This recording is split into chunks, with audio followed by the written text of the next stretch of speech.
Welcome sa Tagalog Horoscope, ang iyong gabay sa pang-araw-araw na buhay. Dito, hatid namin ang iyong horoscope araw-araw. Alamin kung ano ang naghihintay para sa iyo sa pag-ibig, trabaho, kalusugan, at swerte. Samahan kami para mas maunawaan mo ang mensahe ng universo para sa iyong araw. Huwag kalimutang mag-subscribe, i-like ang aming mga video, at i-share sa iyong mga kaibigan. Simulan natin ang araw ng may inspirasyon mula sa mga bituin.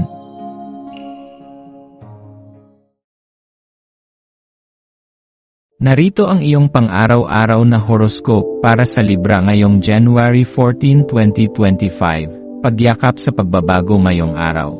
Dala ng enerhiya ng ika-negatibo, 16 na araw ng buwan ang isang paanyaya upang tanggapin ang mga pagbabagong nagaganap sa iyong buhay.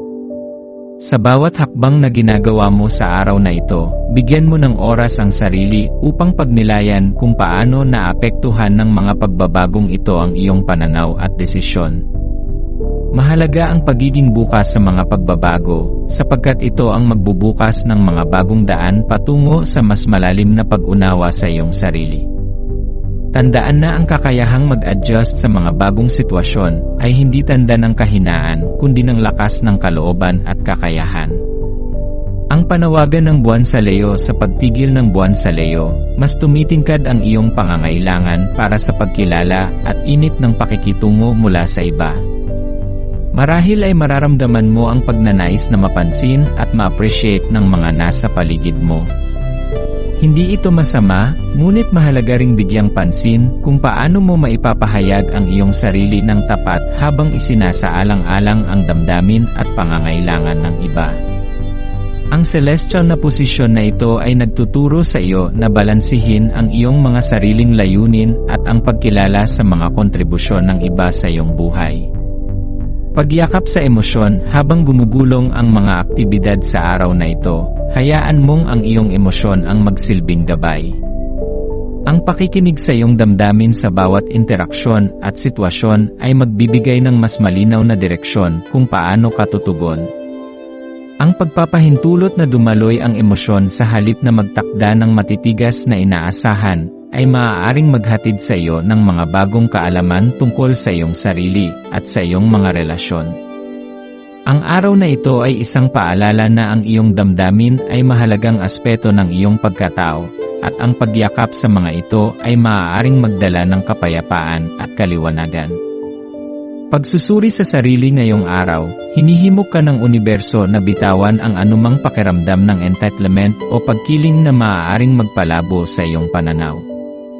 Sa mga sandaling ito ng pagbabago at emosyonal na linaw, alalahanin na ang iyong nararamdaman ay may halaga at katotohanan.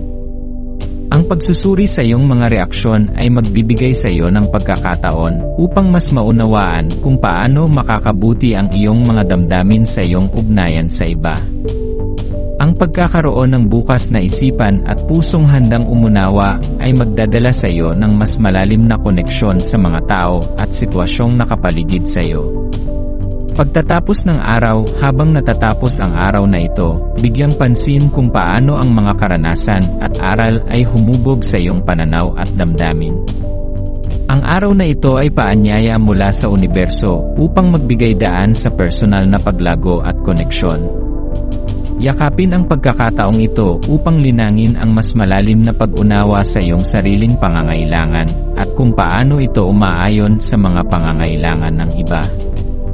Sa pagtanggap ng mga pagbabago, magkakaroon ka ng lakas na harapin ang hinaharap ng may mas bukas na puso at mas matatag na pananaw.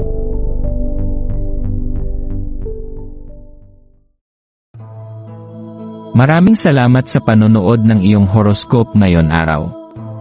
Naway gabayan ka ng mga bituin sa iyong landas. Huwag kalimutang mag-like, share, at subscribe para sa iba pang cosmic na kaalaman. Hanggang sa muli, manatiling konektado sa universo.